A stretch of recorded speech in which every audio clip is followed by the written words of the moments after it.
Welcome to this month's Refuat Hanefesh live chat. My name is Talia Korn, here with Shanee Markovits, to discuss her trauma and experience with healing after her mom's suicide. Before we get started, a few things. You can ask questions on our Facebook comments right below this video, and we will hope to address them throughout. You can also ask anonymous questions or ideas and topics for us to discuss by emailing info@refuathanefesh.org. That's info@refuathanefesh.org. Refuat Hanefesh's next live chat is going to be on November 18th, Sunday at 9 p.m. with Johnny Ritz, who is the founder of Mental Health Care for You, Untitled Health Advocacy in the community. You won't want to miss his discussion on what we can change the current state of mental health through his foundation and what each of us can do to be a part of the solution. Refuat Hanefesh also has a support room where peers speak to one another on one of their many threads, and you can help each other out there. As we get started, I will describe a little bit about myself and what we're doing here, and thank you for tuning in, and then Shanee will give her spiel. So I'm a lifelong friend of Shanee and her family. We grew up across the street from each other. A lot of my time was spent in her home, and I grew very close to her parents and siblings, and I've been very close to their family before the traumatic event, during, and after. And I hope that from this chat, we can share with you what it's like to go through such experiences and to be the friend of somebody and supporting somebody who's going through a traumatic or a difficult event. And we hope that we can open up to you and that you can have the time, the ability to share with us what you're wondering, and that we can have this conversation and that should continue. So Shanee, can you tell us about your story? Thanks, Talia. Thank you for all of those tuning in to this live chat. Although it was now over 2 years ago, I remember July 22nd of 2016 in vivid detail, almost as if it happened this morning. It was mid-July in Florida, so as you would expect, it was pretty hot and incredibly humid. And pretty early in the morning, I found myself standing outside of my house, barefoot, still in very hot pajamas. I'm not sure why I put them on to begin with, and sweating profusely while on the phone with the police. My mom, a 47-year-old woman, had died by suicide a few moments before. And in the midst of dealing with complete shock, I was on the phone with the police and others asking for help. My dad, my siblings, and I were outside trying to process, trying to deal with the situation, and our neighbors, who we had originally thought were there to watch everything untangle, were trying to help us as well. It was a big scene, dozens of cars, a lot of community members gathering around, trying to support us that morning. Nobody saw it coming. And in this morning, a psychologist, a rabbi, and two very good family friends were helping us throughout the entire process. And at a certain point, they sat my dad and I down, and they explained to us, what you guys say now really matters. And, they weren't really sure if we were in the state of mind to be making big decisions. They said, we have to send out a notification to the school, to the camps, to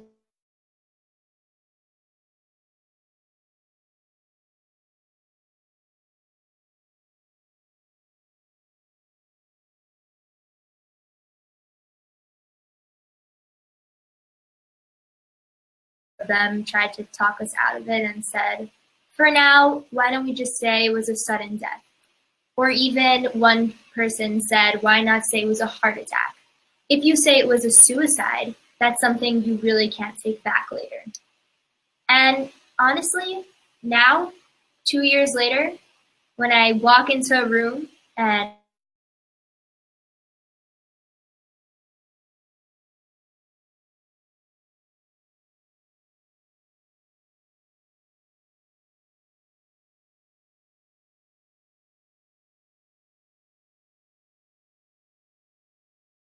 sorry.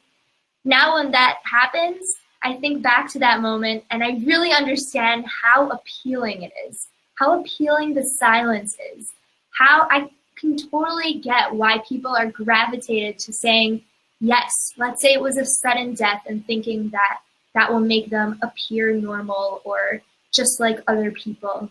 When in reality, I learned quickly that we are all normal and that everybody's struggling. Everybody has certain situations going on, and that it's the stigma and it's the fear of how the community is going to react that holds us back from sharing our stories. So we decided in that day not to stay silent. We decided to break the silence, and ever since we have been very open about our story and about my mom's suicide.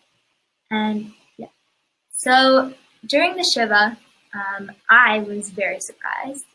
People had warned me about what might happen and how suicide might be viewed.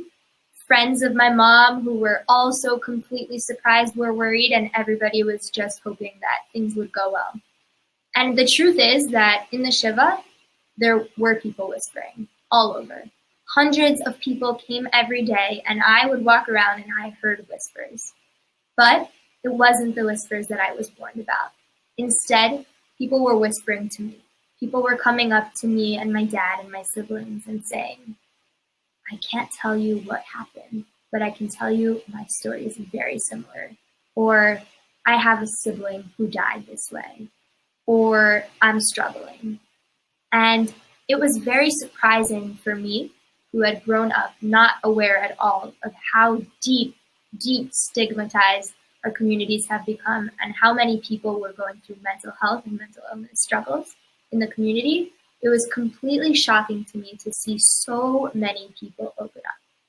And we felt good about our decision immediately, because while we were expecting some sort of backlash or stigma, we really received support automatically. And thank God, our communities and our friends and people like Talia and others, everybody came to help us. And just speaking on community, the last thing that you mentioned, a lot of people have been wondering, like, what would they ever do in the community if something like this were to ever happen? And I think that's a really interesting question and a thoughtful one, only because before this ever happened in our community, suicide was a distant idea that never would happen to quote unquote like us, to people like us. It was more of this like hypothetical, like unfortunate event that you would never really imagine happening to you or in your life. But just because suicide is common, people out there are struggling, it's important to for communities to be seeking help and to understand the best ways to help others, just because it is happening. So thank you to all those people who are wondering that. Just because shock was a very real thing for me and a lot of other neighbors and people part of our community. We weren't expecting it, and there are multiple elements because why we might not have been expecting it, but either way, it's important to recognize that suicide isn't something, this distant idea that only happens to other people, but unfortunately, people around us are struggling just by the statistics of it and how many people are going through suicidal thoughts. And we really have to come together as a community to help those people. And jumping off of that idea, a lot of people have been asking, what can their community do to be better? Absolutely. So I would say this has two components to it. Preventative measures and proactive measures for when things like this do happen in the community. So in terms of preventative measures, I'm a huge advocate of mental health weeks or even mental health days at synagogues, at schools, in community centers. I think it's critical that instead of waiting for something to happen in the community and for people to cope with it and be so completely shocked by it, that instead we raise awareness already in our communities at a young age and also for adults in order for to become a more inclusive and more supportive environment for people. And in terms of what happens when things do happen in the community, especially when a suicide happens. And in my case, it was a mom leaving behind a husband and 3 kids under the age of 18. I think my community was a great model for a reaction. People came to support us in every possible way, be it talking to us, be it sending us to therapy. And I think it's also really important to mention the financial support that we received. It's something that for some reason we're hesitant and reluctant to speak about. Without monetary support, I would not have been able to go to therapy, and we'll get a little bit into that soon. And it adds so much support, not just with the finances, but knowing that if, the people involved end up struggling and not being able to do it themselves, that other people are going to send them to therapy. It's a really big game changer. Right. And a lot of people have reached out saying that therapy is just a hassle. Like, where do I begin? Some people may have not had the best experience with one therapist, or it's expensive, or you just don't have the time for it. So what's out there? What can people do?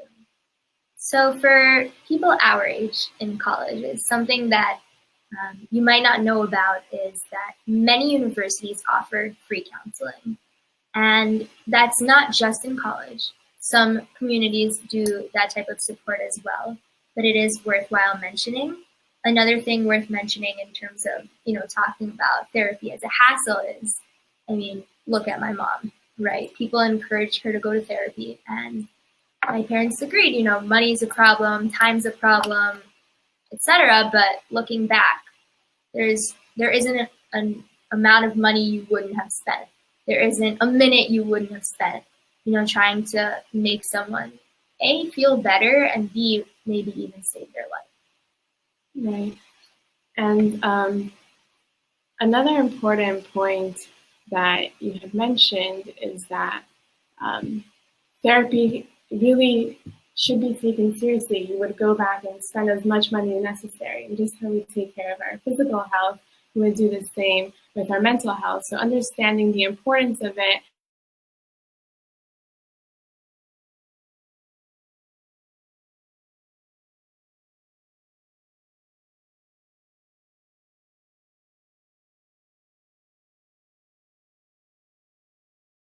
People don't know how to necessarily get their friend who is struggling help. And therapy is often the place people want to send their friends. But how do you do that if your friends are kind of resistant, or you don't want to put them in a place that might be uncomfortable? So I'll address the second point first about being hesitant to put people in an uncomfortable situation. And I'll jump a few days forward into my own story. It's normal for people to feel very down and very upset after a loved one dies, and especially in a traumatic circumstance. It's normal to have problems sleeping. Every sort of reaction is okay and expected. But in my case, the days continued to drag on. And what started as days became weeks and eventually turned into months. And I was still not sleeping. I was having constant nightmares. I was reliving the moment several times a day, and to any measure, I was not functioning properly. And the day after my mom died, my boyfriend's mom sat me down, and she was super nervous, and she was like borderline shaking, and how am I going to have this conversation with Shanee? And eventually she's like, come on, what's going on? And she's like, don't be offended, don't take this in the wrong way, but you're going to need to go to therapy. And I was like, what? Obviously I'm going to go to therapy. Why wouldn't I go to therapy? I don't want to continue this chain of mental illness in my family, and I don't want to continue even more so the shame of being ashamed of it and feeling like I'm stuck. And she was very surprised at this reaction. She was not expecting it. And I think a lot of people are not expecting that reaction, and yet that is the reaction I get many times when I approach my friends. And I think maybe a lot of it has to do with our framing. Instead of saying, don't be offended, you should explain to somebody why they should feel good about somebody approaching them and suggesting that maybe it's time to get help. After all, we have friends there in order to have us to help us and to have our backs. So the more that we work on this, as a society and our language and the way that we encourage people to seek the support that they deserve, I think it's going to become easier for people to approach others and suggest help. But going back to your other point about what happens when a friend is resisting or is not taking it well, I think it's very important to make a distinction between somebody who is at risk of hurting themselves and others and someone who's not. And maybe you can touch on this a little bit more. Right. So as Shanee mentioned, the value of therapy. Yeah, if somebody's resisting, if you're saying, you should really get treatment, and somebody is saying, it's not for me consistently and still clearly needs support, where do you draw the line between somebody who you should intervene and somebody who you should step back? So if somebody is opening up to you or shows, I think, just speaking from a personal perspective, not a professional perspective, they need the help. So if they're in immediate danger to themselves or others, you got to do what you got to do and protect them. In the long run, it's only going to be helpful. And it's important to speak to somebody who is going to get the direct help with getting as least people involved, but as much of an effective outcome, which is their safety and security. And a lot of times people will mention that, of course, this is might be more personal for other people in a privacy type of way. And if they are in immediate danger, it's worthwhile speaking to that one person who you know can help, whether it's calling up a psychologist in the area or a psychiatrist to admit this person or see what to do next. That's somebody's safety. And from my point of view, I wouldn't be willing to risk somebody's life by not speaking up. So involving as least people necessary, but to get the outcome you want, which is their safety and well-being. But at the same time, if it's not something that's in immediate danger, confidentiality is definitely of high importance. Never good feeling to be spoken about by other people who might not understand you. People open up because they're really trusting of you and you have a connection that they might not have with the rest of the world. That's why they're choosing to speak to you. So if they're coming to you for that, there really shouldn't be a reason to speak to other people about it who it might not be their business. But at the same time, if people are opening up to you and it's a lot of weight, you're very nervous about them, it kind of takes over your thoughts, you feel a sense of responsibility, it might be healthy to you yourself, have somebody confidential like a therapist that you can open up about this to because you want to help the person opening up to you, but it might be a heavy weight to carry. So finding that balance between respecting their confidentiality, never telling more people than necessary, but checking in on yourself and making sure that you are not under immense pressure from this person is important too. Absolutely. Now that I've been open about my story for quite some time, and in fact, I was involved with Refuat Hanefesh, and I have written a few articles as well. People approach me a lot of the time wanting to share their stories, whether it be on Facebook or via text message or in person, and maybe some of you have contacted me as well. And a question that I get a lot is, how do you not feel like overwhelmed, and how do you not feel overly responsible? And I think part of what you're saying is that you really have to put yourself first in every situation. And you should never put yourself in a position that you feel unsafe. That's not helpful to you, and that's not helpful to the other person. So it's very important to establish boundaries. And I'm not a therapist, and most people are not therapists. And although we want to help others and we are able to give them profound and such important support to get them through the process,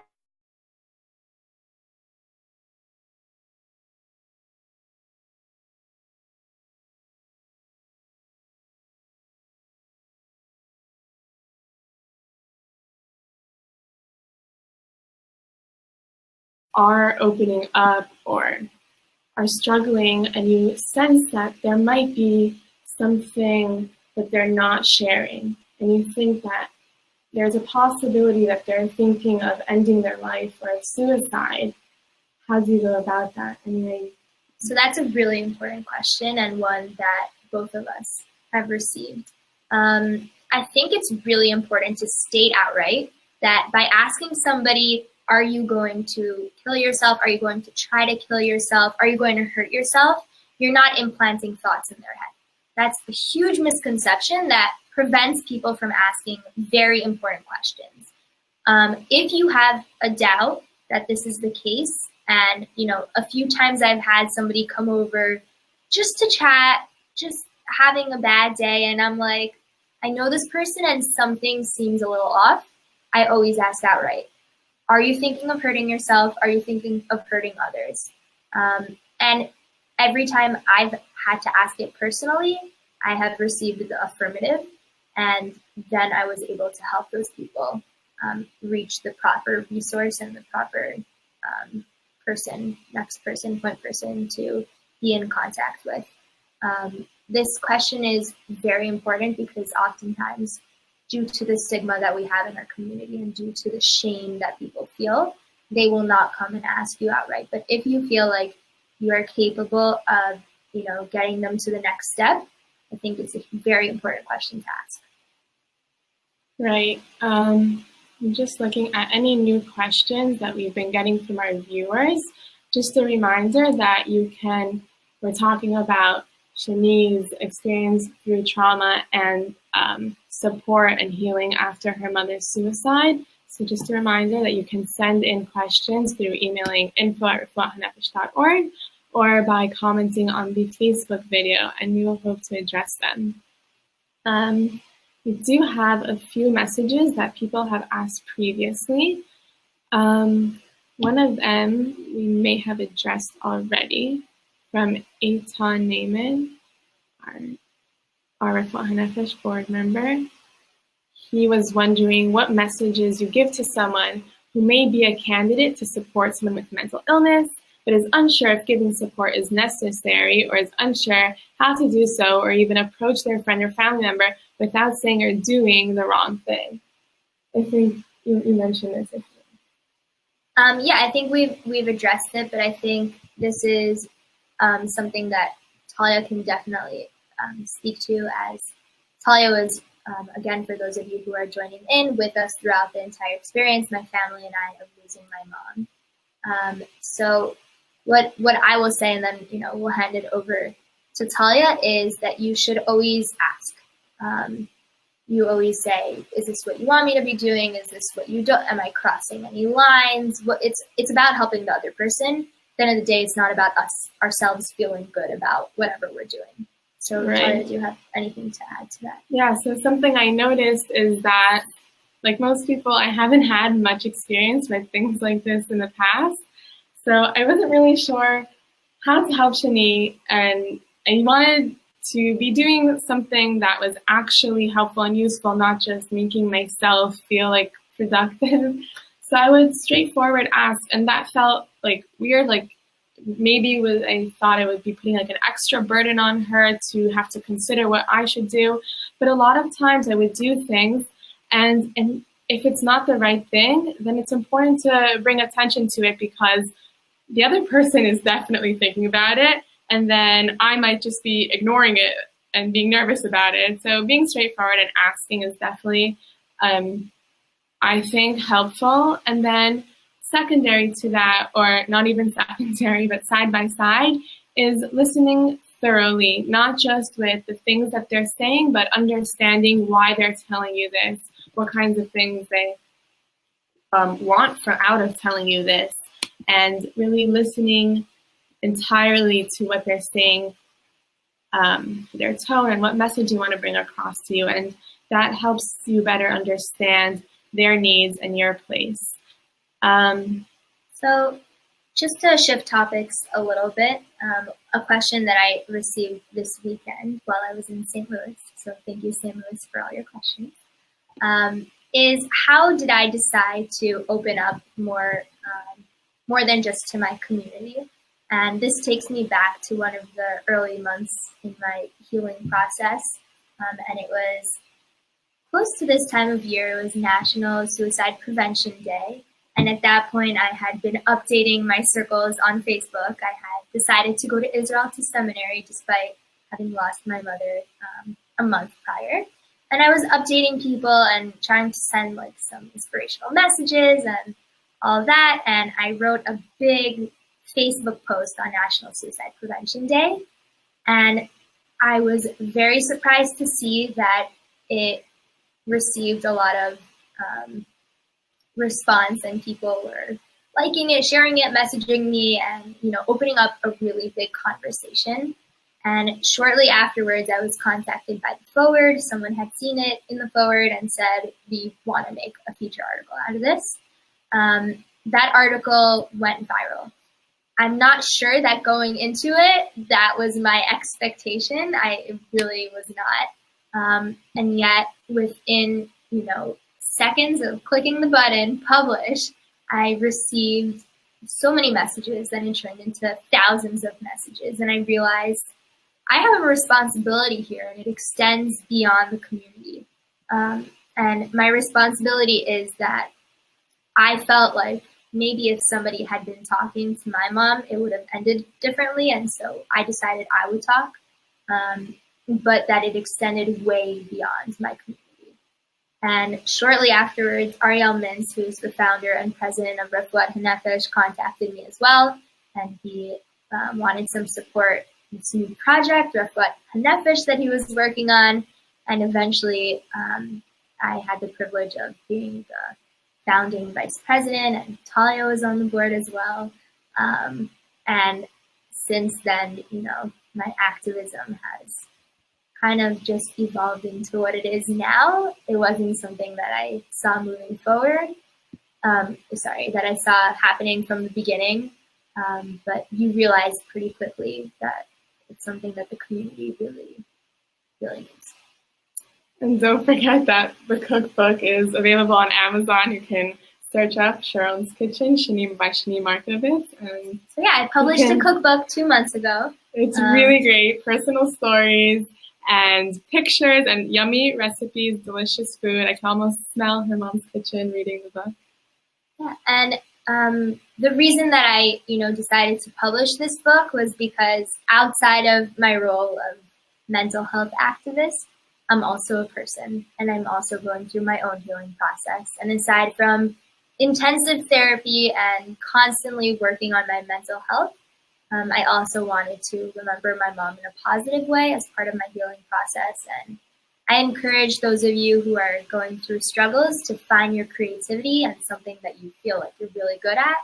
And if positivity is not coming from anywhere else, make it. Right. And people cope in different ways. I know I've seen several posts online that come up saying like running or going to the gym, journal writing or writing a song. These are kind of like the go-to classics I hear of. But if something works for you that most people don't do, I don't think most people come out with cookbooks after going through something traumatic. But whatever works for you. Some people are hungrier than others, So yeah, whatever you find as a really relief and an outlet, it's important to still enjoy your time and do things that you find to be meaningful and fun. And Talia, as somebody going through this process in a supportive role, I know that, my initial thoughts about writing the cookbook, a lot of people were like, wow, that's, quite a big project over there. But you were one of the people who were really pushing me to do so. So how would you, tell people who are playing similar roles to help the person that they're, with Right. to take that step? Yeah, good question. So as a friend of somebody who is in their healing process, it's important to support what they do if it's safe for them. And a way to do that is honestly by letting them be. You don't always need to be hands-on about things. Of course, an open ear to listen and help in any way that they might need, but also you're human, as you mentioned. So you want to go grocery shopping on Tuesday afternoon, you can do that. If you want to write a cookbook, that is an incredible and great idea. People have asked how to be a supportive friend without being overbearing. And I think it comes down to letting that person be, like, trust your friends a little bit if you really feel like it is right to trust them. In this case, I thought that this wasn't harmful. And and if you are wondering how to be less overbearing, simply ask. Maybe they need their space. And as somebody who may be struggling, don't be afraid to tell the person straightforward, because it is something they want to, as like, for example, me, I want to make sure I'm doing it right. So don't be afraid to be straightforward with what you want from that person. If they need to back off a little bit, and each person should voice what they want and what they need, because at the end of the day, only benefit and good things come out of it. So for those of you who are, joining now to this live conversation, Talia and I are talking about my experience with my mom's suicide, my own healing process, and Talia's supportive role in the process. So if you have any questions, this is a reminder, please post them on the Facebook post, or feel free to email Refuat Hanefesh. info@refuathanefesh.org. info@refuathanefesh.org. So we're going to take some viewer questions now that we have received. So bear with us for one moment. Somebody asked, what do you tell someone who has been going through many therapists? Is there a point where we let them give up? So I don't think there's any point that you should let somebody give up. I definitely don't see that as part of, anybody's role to let someone else give up. I think it's important to note that it could take quite a bit of time to find the right therapist. One person is not good for every patient, and every patient is not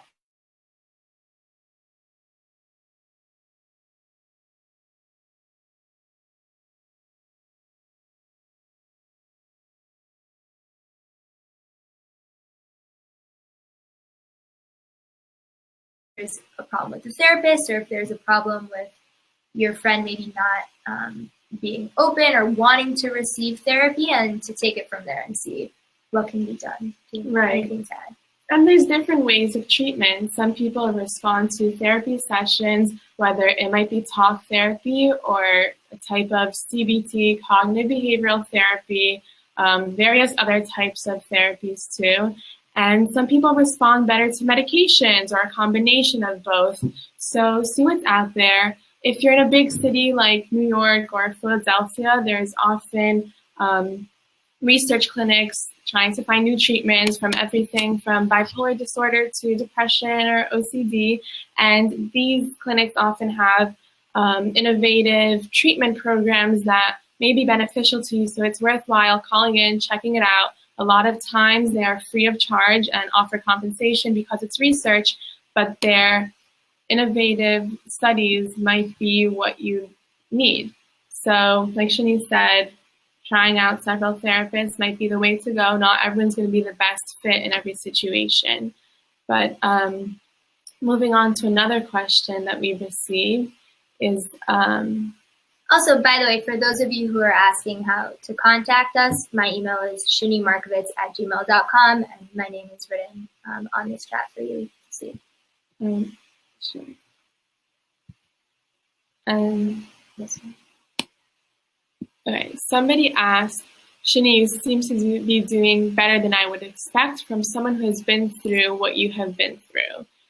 For those tuning in, a background, Shanee has been through life.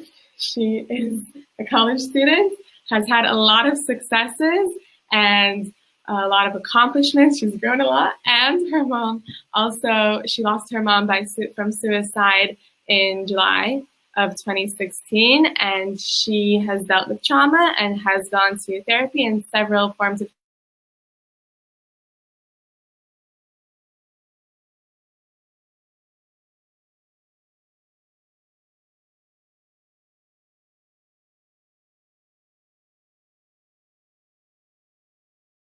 Facebooks and you're like, they just went through something horrible. How come they're posting happy pictures? It's important to realize that social media allows you to access very particular moments in someone's life. That being said, thank God I am doing very well. And obviously, I attribute that to me having gone through very intensive therapy. For a year, I was going to therapy up to 3 times a week.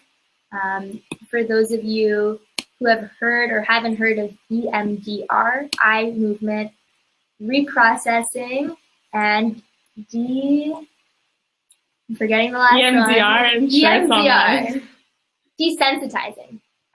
So for those of you who are interested in, finding out more about that, it's one of the ways to treat PTSD, post-traumatic stress disorder. That was a therapy that I found very helpful. And a combination of therapy and having very supportive family and friends has allowed me to heal tremendously from having PTSD.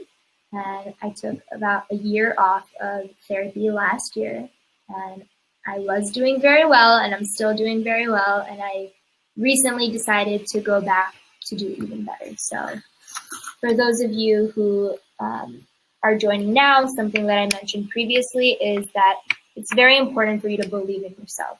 And another thing is that normal people are going through abnormal situations. Normal people are experiencing things, and maybe, it's surprising because you don't expect somebody with PTSD to be normal, and yet, once you realize that it's everywhere, PTSD. I'm just a normal person, and I had severe PTSD, and I got the help that I deserved, and here I am today.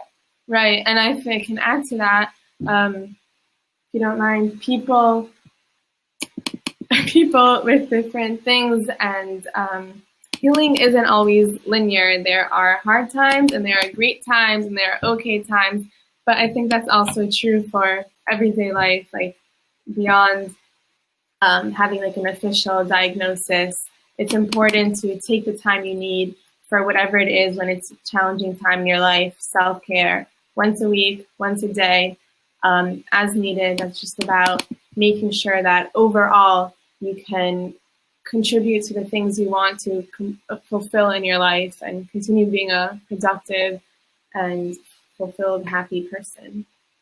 Another question we have here is if you can talk about choosing a therapist that can work with someone from a Jewish community, because a secular one may not have the right perspective.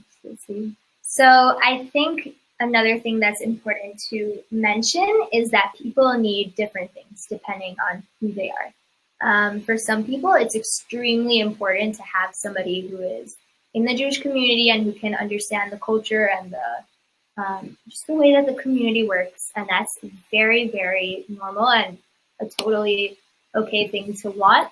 And there are some people who want somebody who has no idea about the Jewish community and will just view them as, somebody and not as somebody who is also Jewish. So whatever it is that you're feeling that you want, go with it. There's no one way to do it. And I think as a community, we need to be more understanding that people have different needs. So for example, my first round of therapy, the first year, I decided has to be Jewish, and honestly, it has to be somebody close to my level of observance. And this time around, I could not care less about it. So for those of you who want somebody in the Jewish community, we have wonderful therapists in the Jewish community. Your JCC should have a list. Your shul should have a list. Your school will have a list for sure. And there are people who, treat everything in the Jewish community. And if you don't want somebody in the Jewish community, honestly, you can Google it. Again, you can ask your university, your shul to help you find somebody. And if they are not able to, then there are many, many online resources who will be able to guide you to the right person.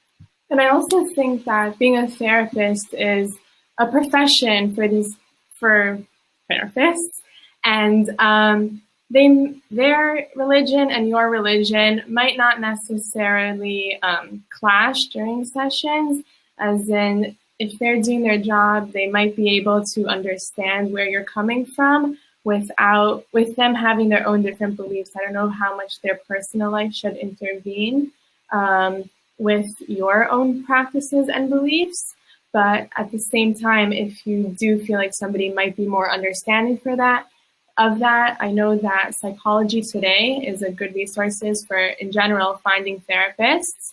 And again, just trial and error, see if like somebody might be a good fit for you because they might be an expert in the thing that you need, or well-trained, or they've dealt with or have had several patients who come of similar background. They might already have an understanding, even if they are different than you.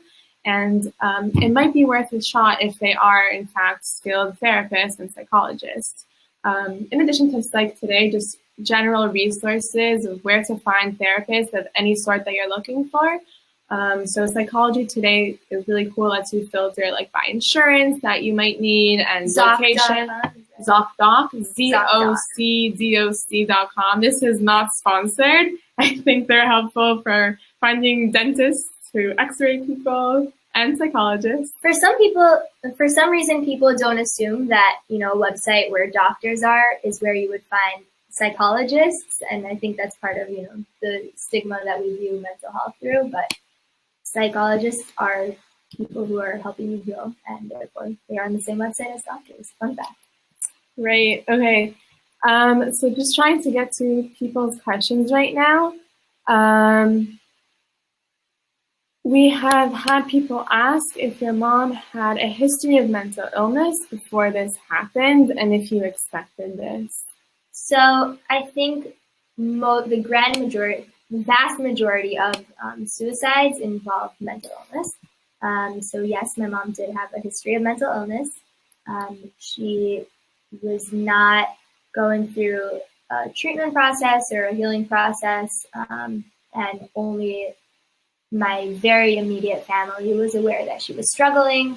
She didn't have a proper diagnosis or anything like that, but we were aware, of the struggles in the last years of her life. Was I expecting this? Yes, I was expecting this. I had identified that she was really struggling, but nobody else in my family was aware or, agreeing about it. And it was something that she was really hiding, to the extent that none of us really knew for sure.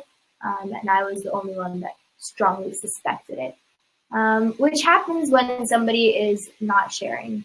And, something that we can do as a community, which is what we're trying to do here, is open up the conversation and give people a chance to say, I'm struggling, can you help me? Right, and about expecting it or not, I think it's just important to address that everything isn't always as it seems. Some people might be struggling with things and not, and it might not be clear, and others may be more forward about it. So just being aware, talking about it, making people feel comfortable enough to open up to you, ask them how they are doing, and really take action if in fact they might need help, because it isn't always clear.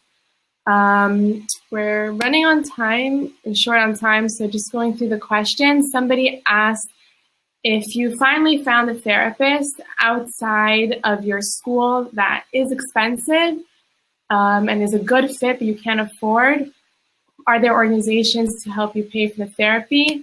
Right now, I don't know of any on the top of my head, but I really want to find out for you. So please feel free to message me on Facebook or continue emailing Refuat Hanefesh, info@refuathanefesh.org, and I will send that information over. I will look into that and get back to you, and hopefully it will be posted somewhere. But I will try to find that information after the chat. Something that I'll say is that there are a lot of therapists, especially in the Jewish community, that work with people in the Jewish community and give highly subsidized rates. And most therapists at this point take some insurance. So you can look into that option, or what they call a sliding scale, which is based on your income. They'll give you different percentages off. In addition, something that I encourage, synagogues and most of the synagogues, community centers to consider is creating funds to help people receive support. So if you're a community leader and you're listening, or maybe your community already does this, it's a really important and helpful thing to have resources like this for people to go through. So I would try your shul. I would ask if they have some sort of way of helping you out monetarily. And if they don't, then let's try to find something. Well, I'll try my best to make this happen. Another question is if we had any understanding of mental health before this. We were both together very into mental health before this. We love talking about it. It was like our afternoon Shabbat discussions. Yeah. And thinking back, maybe it was because it wasn't so spoken about, and like we grew up with like Facebook and like seeing things online and like reading articles that like were only read online and not spoken of in real life. So it was just like slam poetry. Yeah, it was intriguing, and it was like something like we would discuss, and just like a lot of like abstract ideas and questions. And now I'm so grateful to be able to learn and talk about this stuff in a real like academic and social way, where it's not just this like trying to figure out this mysterious stuff. Like there is great resources and info on mental health today. So there's your answer to that. Let's see what else. So are there any projects that you guys have in the works? First. Okay. I am a student now, a senior at YU, and I currently intern at an OCD clinic at Columbia, and that's where I've been focusing a lot of my time right now. It's really great research, so a little bit more specific, and I'm learning a lot about best approaches and best strategies when it comes to speaking to people about their illnesses and how to really find treatments and what works. That's what I'm focused on right now. Always looking to be involved in things. To be honest, time commitment is tight. So right now I'm focusing on learning more so that I can help more in the future. Some projects that I have in the works. I am working on 2 children's books. So if anybody has any suggestions for how to move forward with that, they are written. That is something that I've been working on. Another big thing that I'm working on is speaking more in communities. So whether that be synagogues, universities, a few things coming up, and hopefully, God willing, more. Always looking for those kinds of opportunities. Eitan Naaman asked, Shanee, what were some of the ways that Talia was able to support you in going through your mental illness? It might be helpful to know someone desiring to support a family or friend. So I think, a lot of this was covered throughout the chat, but I think, it's important to state that asking the person how they're able to support you is really important. And in addition, for those who have not been in this role before, one thing to understand also that we've brought up is that you have to make sure that you are putting yourself in a safe situation, both physically and emotionally, and that you yourself feel that you have an outlet and a way to support them without letting it totally consume you. We just got a question asking if you mentioned before that many people who die by suicide also have a mental illness. So somebody asked if there was a coincidence or a conscious decision that few people knew your mom had a mental illness. So I can't go into my mom's mind. I'm not sure that she herself was completely aware of what was happening. She did open up to some people about, the struggles that she was dealing with internally. But I don't think it's a coincidence that people are silent. I think it's something that we've created as a society. People are terrified to come out with their stories. People are scared of what it's going to do to themselves, to their dating lives. That's a huge one. To their careers. And instead of knowing, I'm going to come out and I'm going to tell people I'm really struggling and they're going to help me. As if I were to come out and say I have cancer, and obviously people would flock you and support you and do everything that they can for you. Instead, people are thinking, am I going to ruin my child's life by coming out and saying, I think I have a mental illness? Am I going to lose my prospects of having a job? And Shanee, this is a question from Avi Gordon, a board member of Refuat Hanefesh. Shanee, how do you have time for all these amazing things while maintaining your own self-care? I'm wondering this thing. Great question, Avi. So I get this question definitely on a weekly basis, and mostly it goes something like this. People hear about a lot of the clubs that I'm involved with on campus, and taking 7 classes and studying for the LSATs and doing this work, and they ask me, oh my gosh, you're getting like 4 hours of sleep a night, and I'm like, no, I get 8 hours of sleep a night. And people are like completely blown away, like how? For me, 8 hours of sleep is part of my self-care. I think it's very critical for me, and I think for most people, to get an adequate amount of sleep. And I maintain my self-care by understanding what my boundaries and my limits are. And when I know that if I take something on, it's going to make me suffer in any way, shape, or form, I will say no. And I know I have a high threshold so that I'm able to take on a lot. But when it becomes too much, I step back. When I need to take a break or to stop whatever I'm doing, I will do it, because I really believe that I'm the most important person to myself, that I have a responsibility to take care of right now. And so I organize my time and my schedule and my commitments in a way that's going to enable me to take care of myself. Okay, somebody else asked, we're going to just take our final few questions and then go on into a conclusion. But feel free to reach out to Shanee or I. I'm available through Facebook Messenger, Talia Korn. info@refuat.hanefesh.org also works. So somebody says if they have an addictive gene in their family, sometimes when they're in a bad place, they want to drink a little to calm down, but they have not let it take control of their life. How do I prevent this? So just to state first that neither of us are professional psychologists or therapists, but it sounds like you're off to a good start by being aware of doing something to prevent you from having a detrimental outcome. And I would say is that if you're already questioning it, maybe check it out. Speak to somebody who is an expert in substance abuse. I know that's a filter that you can search for when you're looking for a therapist or a help. So start off by that. If you're already questioning it, that is brave and mature and very self-aware. But at the same time, there might be a reason you're questioning it. You're afraid things might spiral out of control, even though they haven't yet. So speak to somebody and speak about different coping measures you can take when things do get stressful. Shanee mentioned making a cookbook helped her. Maybe there can be they can work out a plan with somebody to make sure that you do stay healthy and in check, which would be safer. Do you have anything to add? I think that's okay. So Lauren Behar asks, what do you guys feel people can do to reduce stigma around mental illness?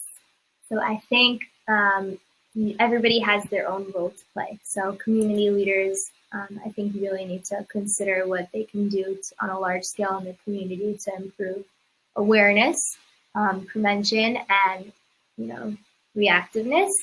And in terms of what we can do, just regular folks out there, I think something that's really helpful is sharing your stories. And you don't need to become, like this and go on videos and speak at schools to do it. You could just be an open person to your family, maybe even to your neighborhood. But however far you can push it and explain to yourself and to others, what it is that you're going through, I think that's the number one way that we're going to reduce stigma. And also the way that we speak about mental illness, it's very important.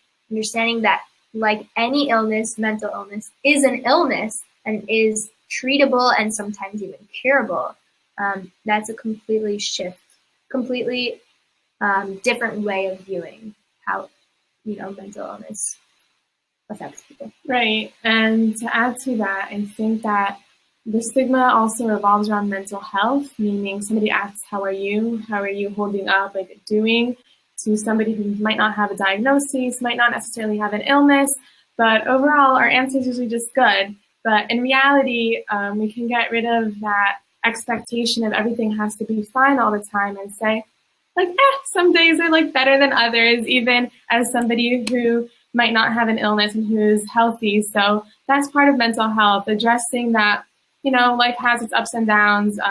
Time for self-care is necessary, and addressing that instead of just going with the flow of a script of everything's just good. It's important to just acknowledge that life has its things. One question that we received on Facebook is, what is the role of medication?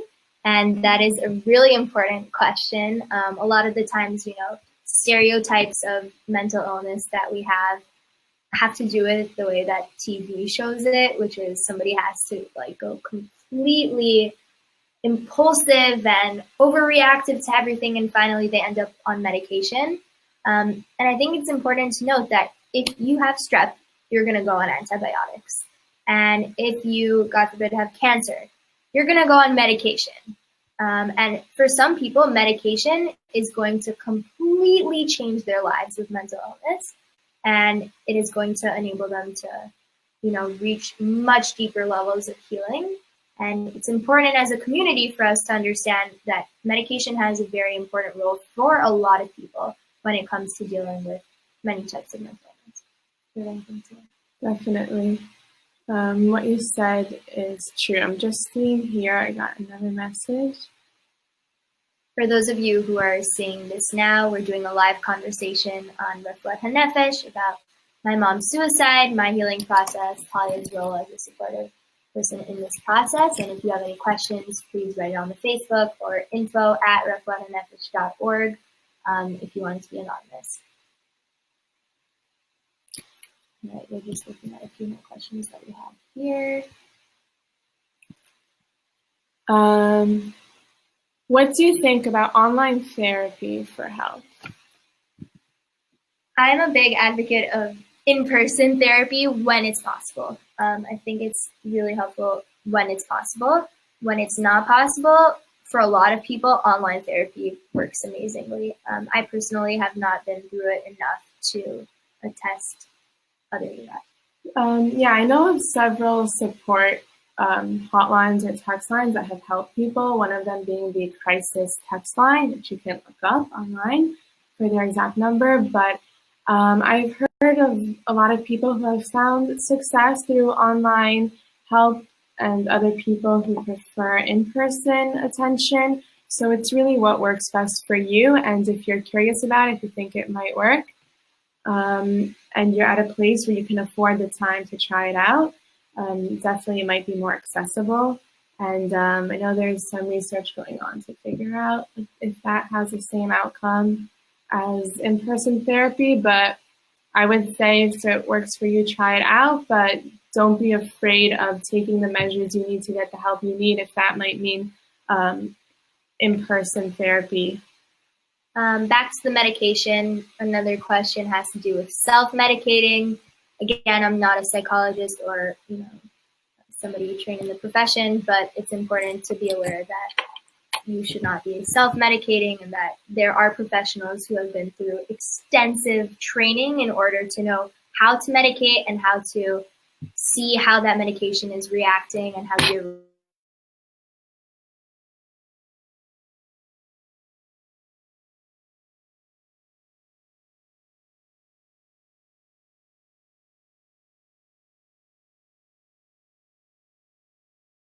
Aside, you posted a thing on Facebook, it went viral. The forward ended up reaching out to you, a Jewish magazine, and did an article published about your mother's suicide.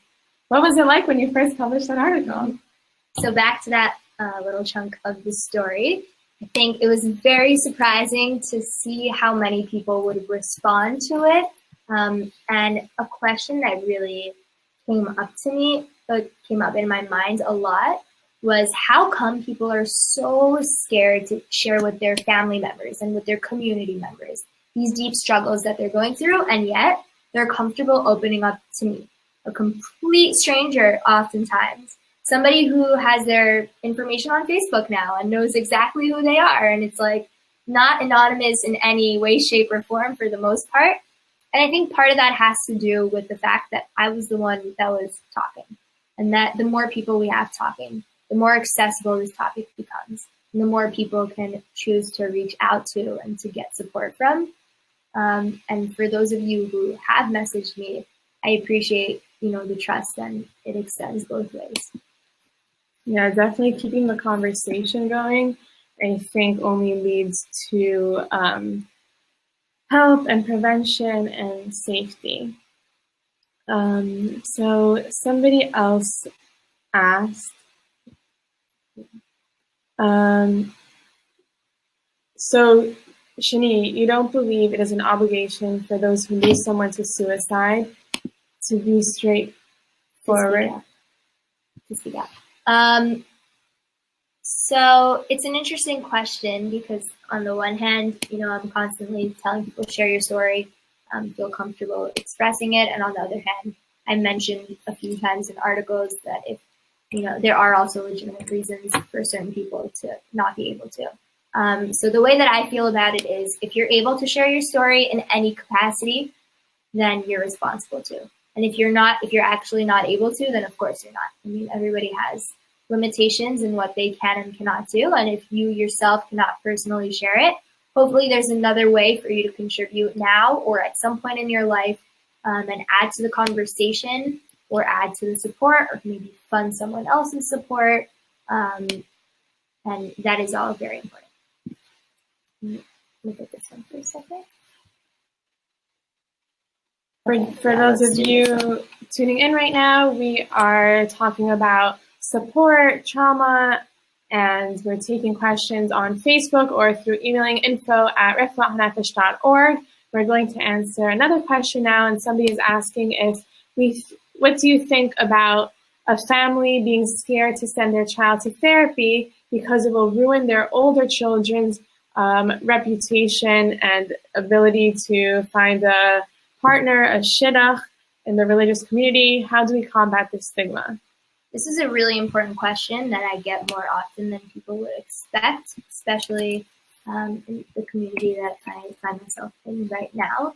I think when you think about the answer, it seems pretty obvious, but you have a choice of somebody living their lives to the best and fullest capacity and hopefully being happy, maybe even saving their life, and worrying about how it's going to impact their dating life. And I think when you put it in those like black and white terms, it's not always the case, but when you put it like that, it makes it increasingly obvious that, of course, when somebody is struggling, you just get them the help that they need, and you worry about the dating life later. I think that's critical. And in terms of, I'm not going to lie, it is a problem in the more to the right you get in being set up and dating, the more stigma that people have attested to have been met with. But you cannot choose to not get support and worry about not being asked on a date. At the end of the day, I think that it is a difficult decision, especially with the pressure, but getting the help that somebody needs now only protects the future for everybody. So we're going to just take the last few before we... So at what point should somebody go to therapy? I love this question. The answer is whenever you have any sort of doubt, why not go for it? We go for yearly checkups to doctors, even when we feel completely fine. And an interesting suggestion that I've heard a few times now is to do yearly mental health check-ins. And I think, why not? That's awesome. Why wouldn't we do that? Let alone if you are feeling something, then of course, you should pursue that and explore it and see.